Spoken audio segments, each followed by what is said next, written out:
नमस्कार, आप देख रहे हैं न्यूज़ आपका। आज के दिन यानी कि 11 सितंबर को झारखंड के गिरिडीह में ऐसा नरसंहार हुआ था जिसे याद कर आज भी सिहर जाते हैं लोग। नक्सलियों ने आज के ही दिन 17 लोगों की निर्मम और बर्बर तरीके से हत्या कर दी थी। झारखंड के गिरिडीह के भेलवा घाटी नरसंहार के 18 साल बीत जाने के बाद भी आज भी लोगों में खौफ कायम है।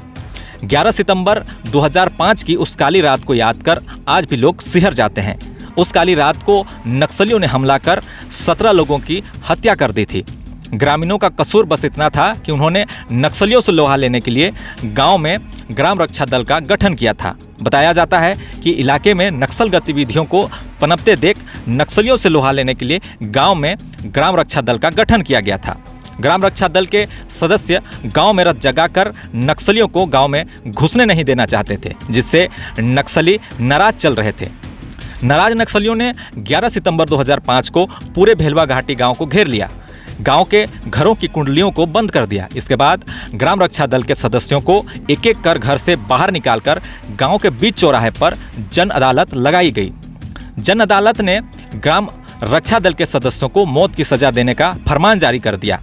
ग्रामीणों ने बताया कि उस रात माओवादियों ने गांव के बीच चौराहे पर ही खून की होली खेलकर ग्राम रक्षा दल के सदस्यों की जमकर पिटाई करने के बाद उसकी गोली मारकर तो किसी का गला रेतकर हत्या कर दी गई।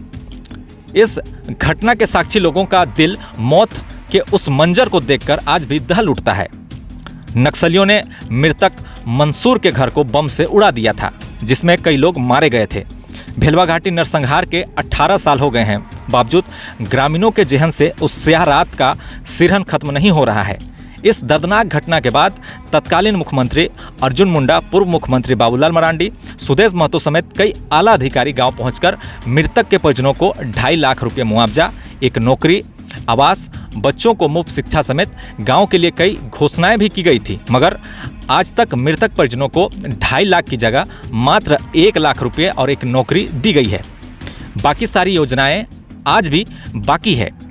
मृतक मंसूर अंसारी के पुत्र गुलाम मुस्तफ़ा और पत्नी मजीदा बीबी ने बताया कि परिवार में 3 लोगों की हत्या नक्सलियों ने बर्बरतापूर्वक कर दी थी।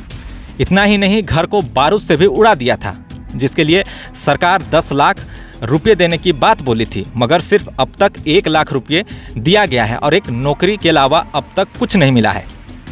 इस नरसंहार के बाद गांव के लोग पलायन करने लगे थे, तो सरकार बोली थी कि पलायन मत करिए, आपको मूलभूत सुविधाएं उपलब्ध कराई जाएगी। मगर 18 साल बीत जाने के बाद भी वादे अधूरे पड़े हैं। उस घटना के बाद कोई मंत्री, कोई संतरी ग्रामीणों की सुध लेने आज तक गांव में नहीं आया है।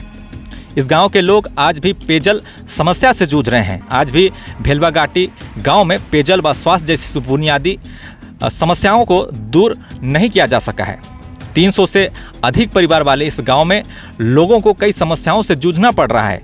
गांव में पानी का जल स्तर नीचे जाने से नलकूप भी सूख गए हैं। चापाकल से पर्याप्त पानी नहीं निकल रहा है। पानी की किल्लत की वजह से आए दिन आपस में ही उलझन होते रहती है। वहीं गांव में अभी तक जल नल योजना के तहत घरों तक पानी नहीं पहुंच पाया है।